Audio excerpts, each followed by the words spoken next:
Hello, আসসালামু আলাইকুম। কেমন আছেন সবাই? আশা করি সবাই ভালো আছেন। আমরা চিকেন বলের ২য় পার্টটা নিয়ে আসছি। দেখুন এখানে ১ম এ আমরা ধনিয়া পাতা কুচিটা নিয়েছি এবং কাঁচামরিচটা নিয়েছি।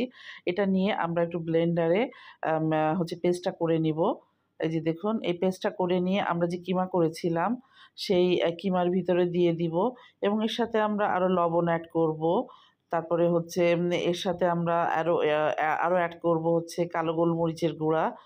তারপরে হচ্ছে আম এর সাথে আরো এড করব আমরা এই যে যেটা আমরা ব্লেন্ডারে দিয়ে রেখেছিলাম, করছিলাম এই যে ব্রেডটা এবং এর সাথে আরো দিয়েছি আমরা রসুনের পেস্টটা, আদার পেস্টটা এই যে দেখুন পরিমাণ মতো দিতে হবে এখানে মাংস অনুযায়ী।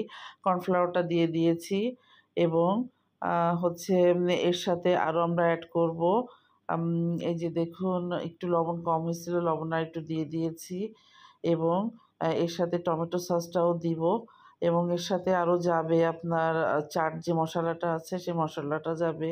সয়া সস এই দেখুন এই যে সয়া সস দিয়েছি আম এবং এর সাথে হচ্ছে চাট মশলাটা এবার দিয়ে দিব।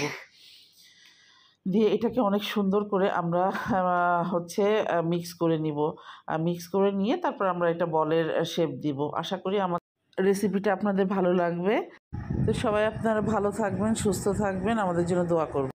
হ্যালো, আসসালামু আলাইকুম। কেমন আছেন সবাই? আশা করি সবাই ভালো আছেন। আমরা চিকেন বলের ২য় পার্টটা নিয়ে আসছি। দেখুন এখানে ১ম এ আমরা ধনিয়া পাতা কুচিটা নিয়েছি এবং কাঁচামরিচটা নিয়েছি। এটা নিয়ে আমরা একটু ব্লেন্ডারে হচ্ছে পেস্টটা করে নিবো। এই যে দেখুন এই পেস্টটা করে নিয়ে আমরা যে কিমা করেছিলাম, সেই কিমার ভিতরে দিয়ে দিব এবং এর সাথে আমরা আরো লবণ এড করব। তারপরে হচ্ছে এর সাথে আমরা আরো এড করব হচ্ছে কালো গোলমরিচের গুঁড়া। তারপরে হচ্ছে আম এর সাথে আরো এড করব আমরা এই যে যেটা আমরা ব্লেন্ডারে দিয়ে রেখেছিলাম, করছিলাম এই যে ব্রেডটা এবং এর সাথে আরো দিয়েছি আমরা রসুনের পেস্টটা, আদার পেস্টটা এই যে দেখুন পরিমাণ মতো দিতে হবে এখানে মাংস অনুযায়ী।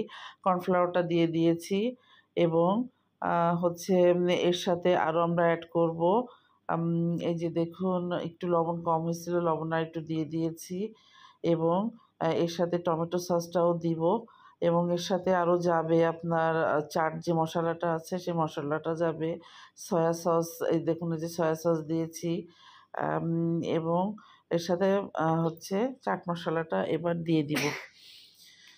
দিয়ে এটাকে অনেক সুন্দর করে আমরা হচ্ছে মিক্স করে নিবো।